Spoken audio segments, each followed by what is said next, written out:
So I learned about it through going through our statewide convention of other teachers that do what I do. Probably 16 years ago at the Worcester DCU Center. I walked in, I saw this guy in a padded suit, and I saw this woman kind of doing a demonstration, and I was like, wow.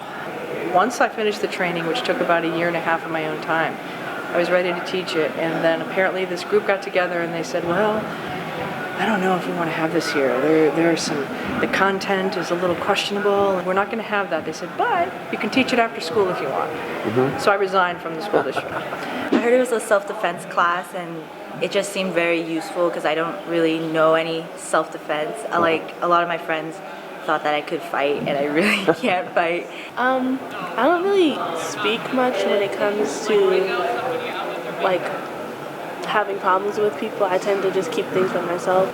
So I thought this class would help me like open up more and be able to have a voice more.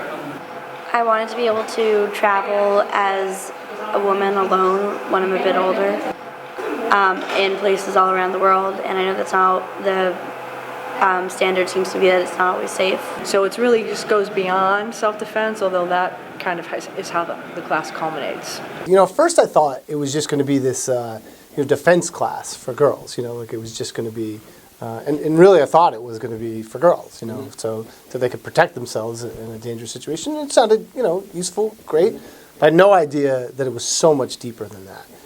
I saw my first one when I was a freshman, and I thought it was like pretty scary because I sat in the front row, so I heard some of the things that they were saying, and I just felt like really uncomfortable. I felt uncomfortable to the point where I had to actually like leave the gym because I didn't like what they were saying. It was a little shocking, right? So, they say and they do some pretty real stuff. We know it's a safe, controlled environment. You're in school, but you don't expect to hear and see, and the guys are really aggressive as they need to be to make it meaningful. I hear the kids talk about it afterwards. They don't feel like they're in a simulation when they're doing it. It gets really real. They get sincerely scared. When I saw it myself, it was scary, but I thought it was also pretty impressive too. And it was cool to watch, even though it was kind of difficult in some places too.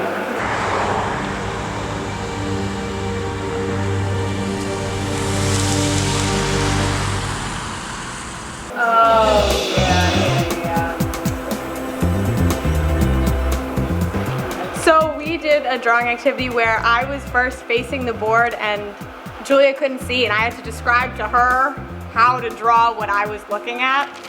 And then we switched places, so then we both flipped around and were back to back. And so I could see the board, but she wasn't facing the board, and I couldn't see what she was drawing. And I had to describe to her what to draw without her looking at me or looking at the board. Communicating and being able to see another person is really, really important, and also that you have to be really clear when describing things. You can see body language, and that's an important skill to have, to be able to read someone to potentially get you out of a dangerous situation. And then roll up on the count of 8. 1, 2, 3. So it's really nice when you have leaders in the class, and part of the reason sometimes I have to find them, but sometimes they just kind of happen. And there are a lot of kids in this class that take classes together. It's all upperclassmen. And I wanted to just break the ice and them to have some fun. Tap somebody on the shoulder who you would want to star in a TV show with.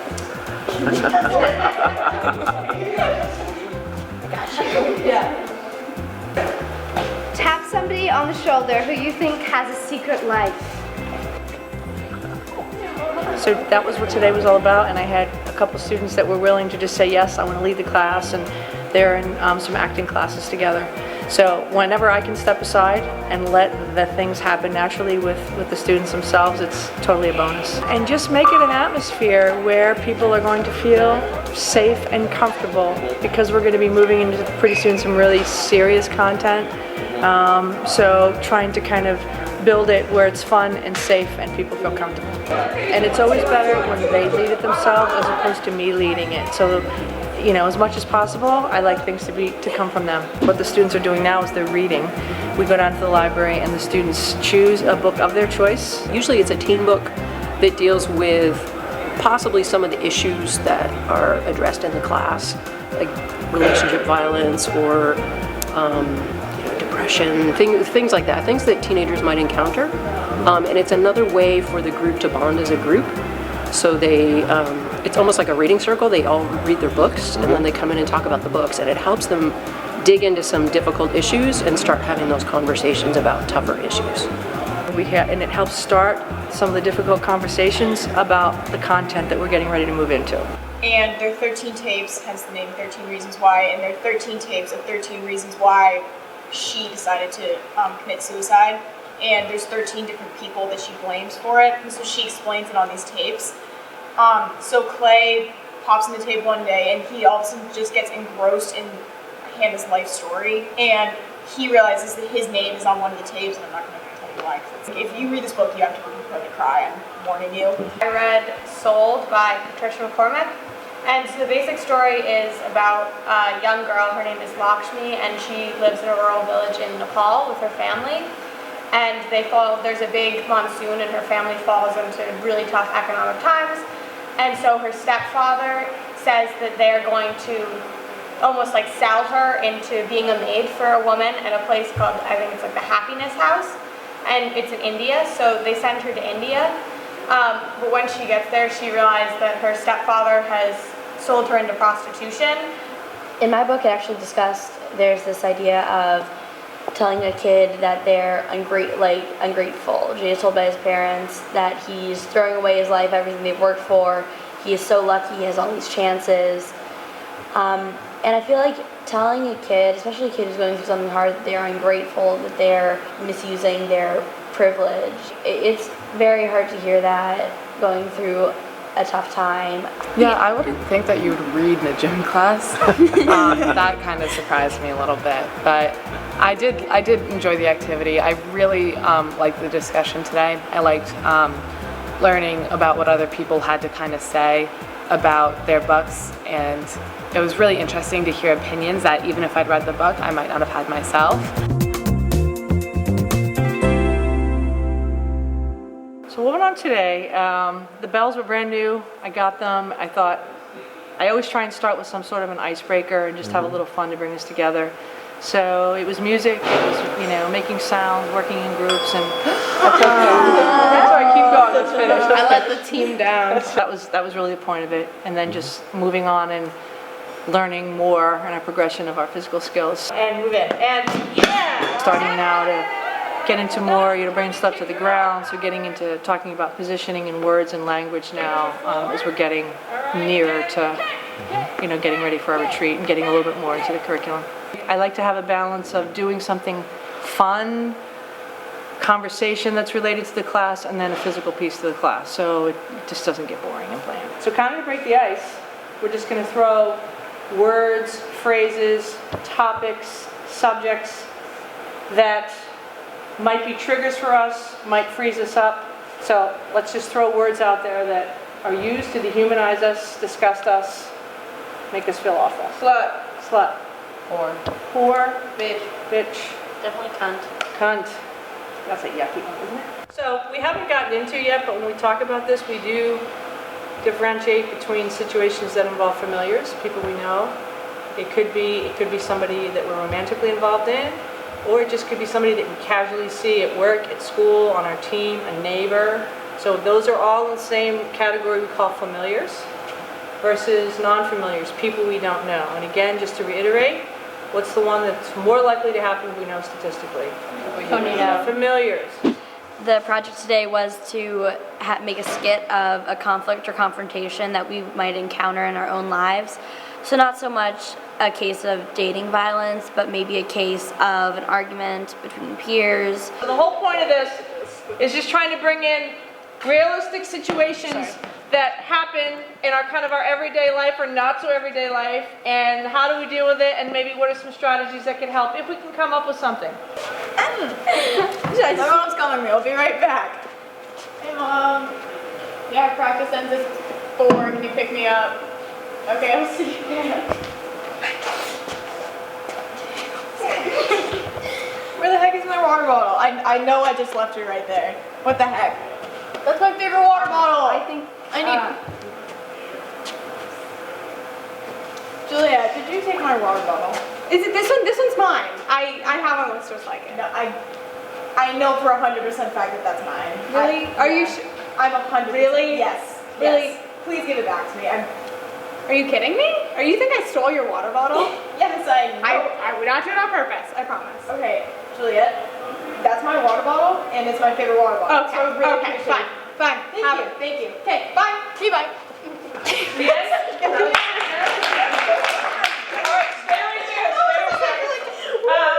I played a large role in that. Questions, anything you want to add? Yes, go. My friend's phone got stolen. There's been a lot of thefts lately in the locker room. And it's so annoying because now we have to lock our stuff up. Yes, yes. I mean, maybe you shouldn't leave your iPhone 6 laying around at the same time. Like, not saying people should steal, but at the same time, like, no, just... Like, I feel like I shouldn't have to worry about my water bottle being like sitting on the ground. We just kind of talked about like conflicts that we've witnessed, and we settled on working in a group project because that's a conflict that I think a lot of students have come across in their lives. So we thought that it would be really relevant for most of the class. I can't believe this. I mean, what the fuck, you guys? I have been doing all the work. This was assigned 3 days ago, and it's still due this week.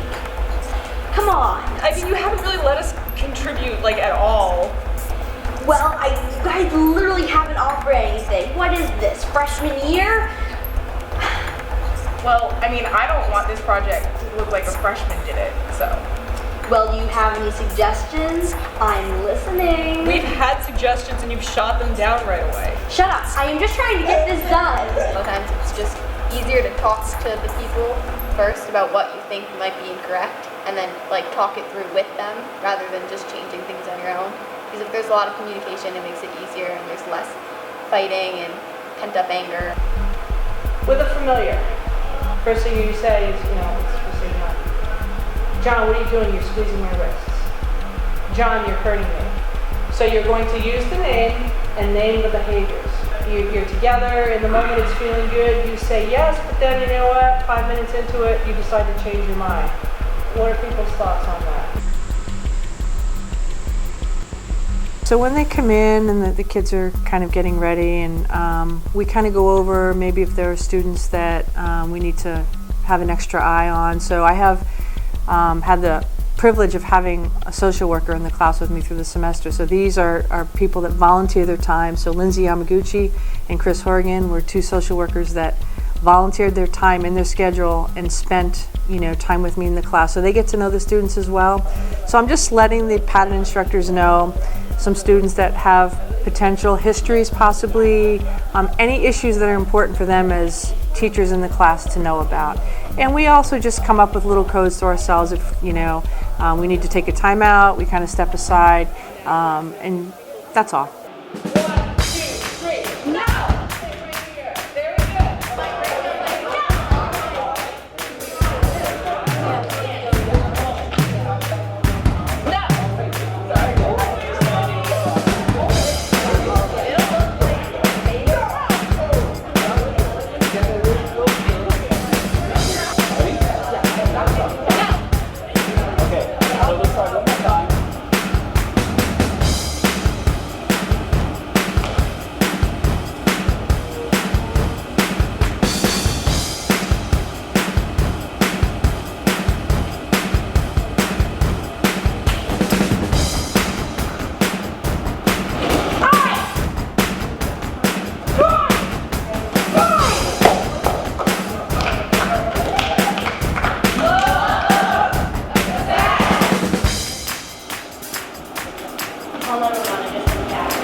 are you getting these moves in your body, which is where you want them.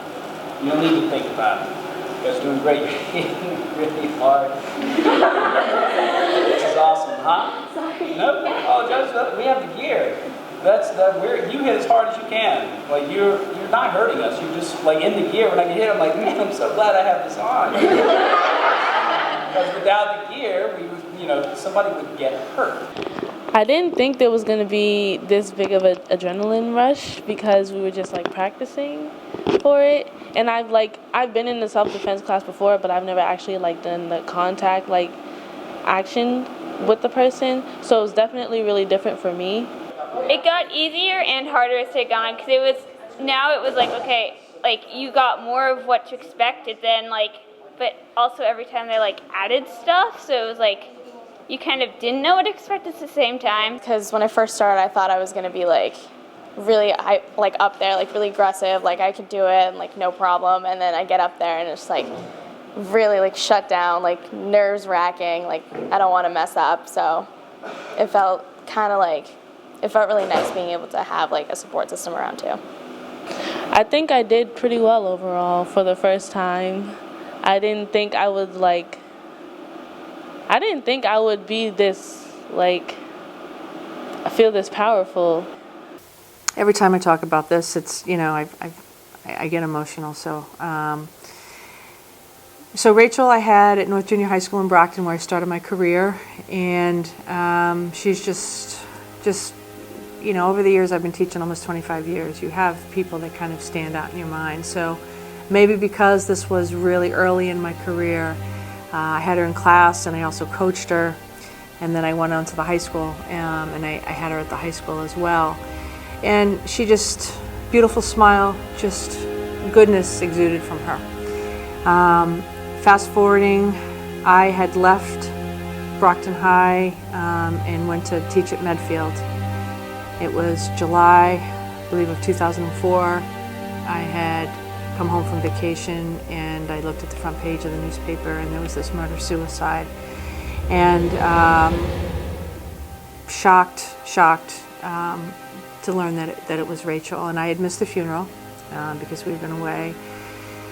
So it just stuck with me. It just stuck with me because there was an opportunity probably a few months before. I saw Rachel out at a store, and I remember we made eye contact with each other. I've never actually told this story. We made eye contact with each other, and I saw her with her boyfriend, and we just kind of said hi, and he was there, and that was it. And so Christmas, the week before Christmas, I just felt like I needed to go see the family, and I had went out and I got this wreath, and I was really nervous whether I was doing the right thing, and I drove up to their house and I sat in the car for a little bit trying to kind of just like gear up and think, what am I going to say, but how do you plan for these things? I knocked on the door. Her sister answered. I immediately started crying, and the only thing I could say was, I'm sorry. And so we started an award in her memory. It's evolved. We have this plaque at the school. Impact gives a scholarship at the end of the semester for students to take advanced training. Rachel's picture is on the bulletin board.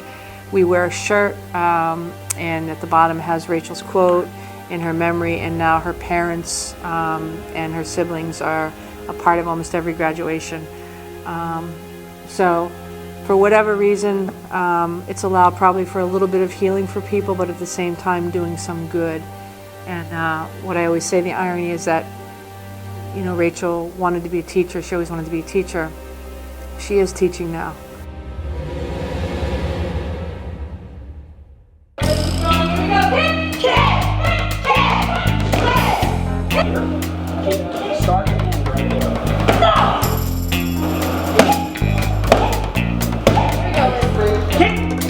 Harder. Good. Swing.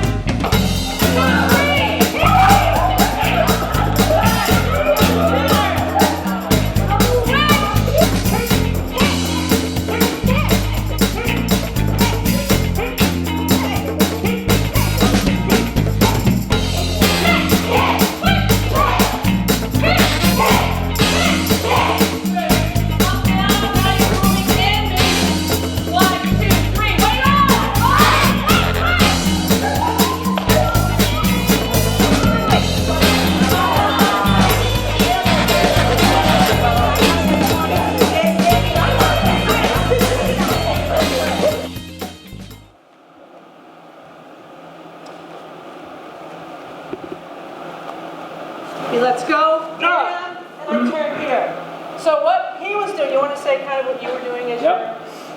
I'm sure Ms. Brophy has gone over this. We'll reiterate. This move that we're doing is not to be like, you're my dolly now. No. We're making sure you're not resisting here, which is natural, all right? Resisting. If you're struggling here, he has got the advantage. He's probably stronger. He has leverage. His body weight is bearing down. Also, worst case scenario, this really sucks. If you're fighting and he feels like he has to subdue you, this sucks a lot more. Relax here. You will get your opening. When it comes, eye strike, this is a groin strike, and then potentially. Yes. I think that was everything, right? That's it. Okay. All right. Let's bring it in.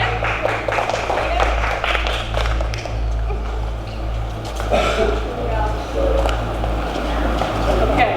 So full attention to the person on the mat. Very low level, just giving instructions. Breathe.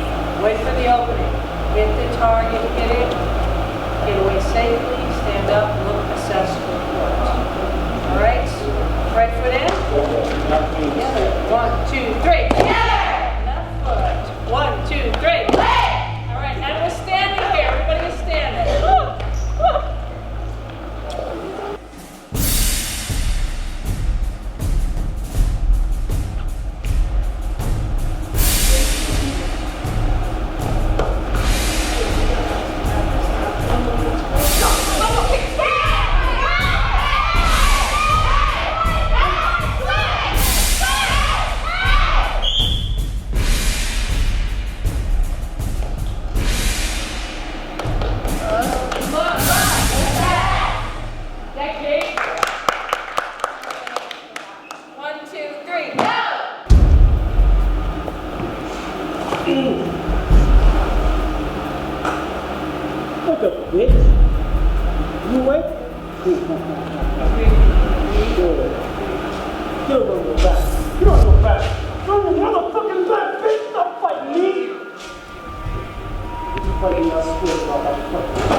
I became involved because my daughter was played soccer with Miss Brophy at Brockton High and North Junior High and Brockton High, and she started to honor memory once my daughter was murdered.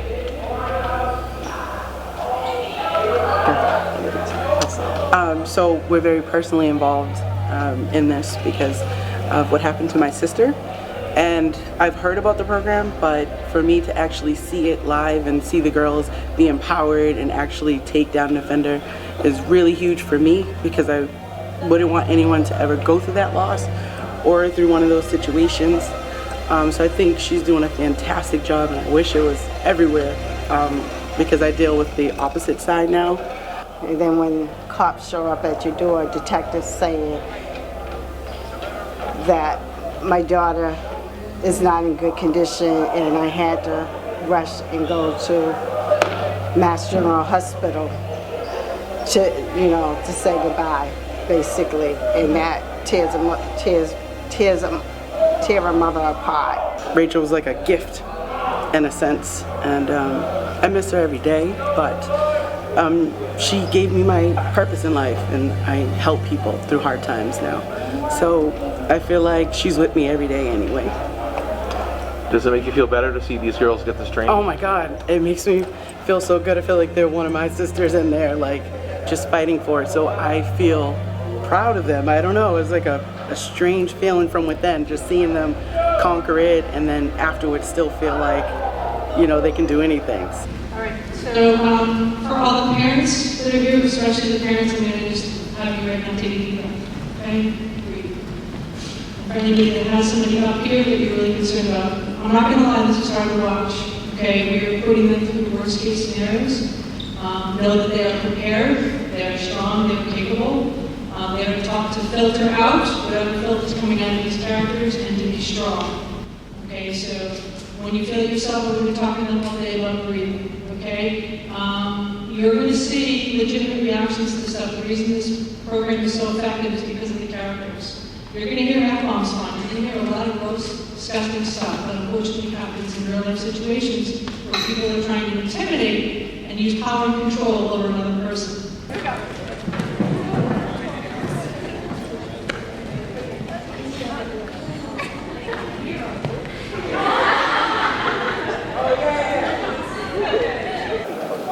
Great. Together!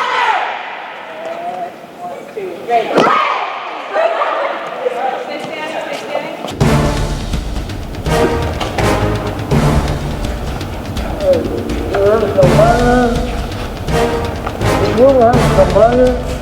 You're getting too close. I don't know, you're getting too close.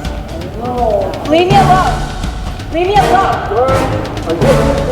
Leave me alone. You're getting too close.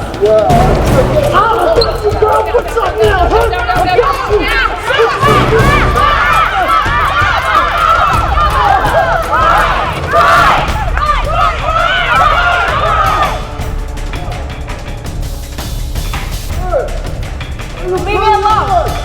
Leave me alone. Leave me alone. He attacked me. Call 911. Call 911. Drive! Drive! Drive!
I mean, I knew it was a defense class, but I didn't know it was going to be as intense as it was when I came. It's a Title IX issue, so it is open to all genders. And unfortunately, because of the nature of the class and what people just see on that graduation, it's kind of been tabbed as a girls' class. At first, I didn't want to be in the class because I was, at first, the only African American in my class and the only boy. Through the years, you know, we do get boys once in a while, and whenever they do take it, the feedback and what they learn is just as powerful than the response from the girls that I hear. When I walked into a room, I thought everybody was just going to look at me and be like, why are you in here? But it wasn't like that. It was like welcoming. I've had some that might be more susceptible to bullying or victimization for a lot of different reasons. I've had some take it probably because they want to be in a class with all girls, I'll be honest with you. And I've had some there just because it's credit, and it's the only thing that fits in their schedule. But any of the boys that have stayed in the class through the duration, like I said, it's always been totally positive, and they've learned a lot. I've been in like a couple of fights, and it's like, okay, like, what do I need this for? I'm just gonna do it just to get my credits. Especially at the graduation, I finally like this is not just a self-defense class. They get a lesson maybe that they didn't expect. They get an appreciation for what it feels like to be on the other side. Like me, I used to be that type of person that would like always like, I wouldn't use my words. I would just, if somebody was to like call me out of my name or anything, I would just start fighting. But now it's like, now I know how to like verbally handle situations before it gets physical.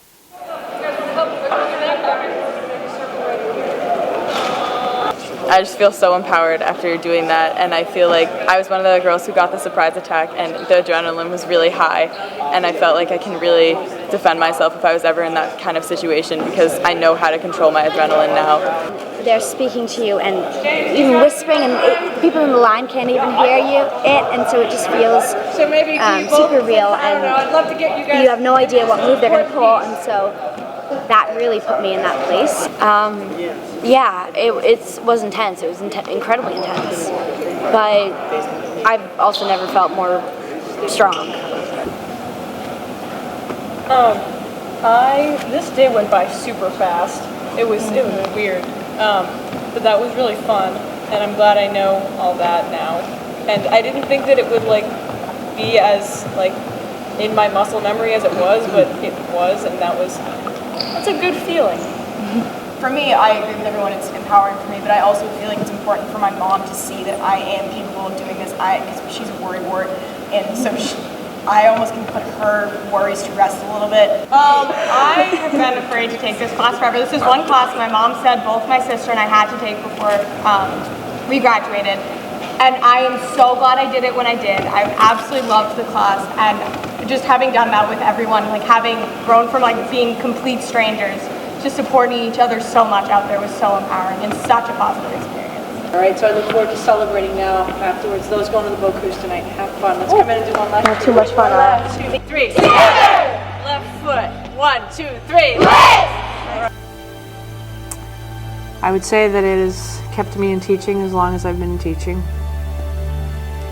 It gives me a reason to go back every semester, let alone, every year.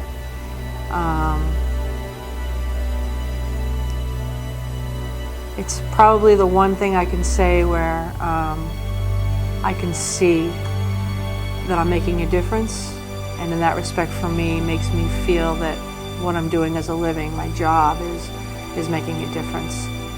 And I'd say that's what's changed me.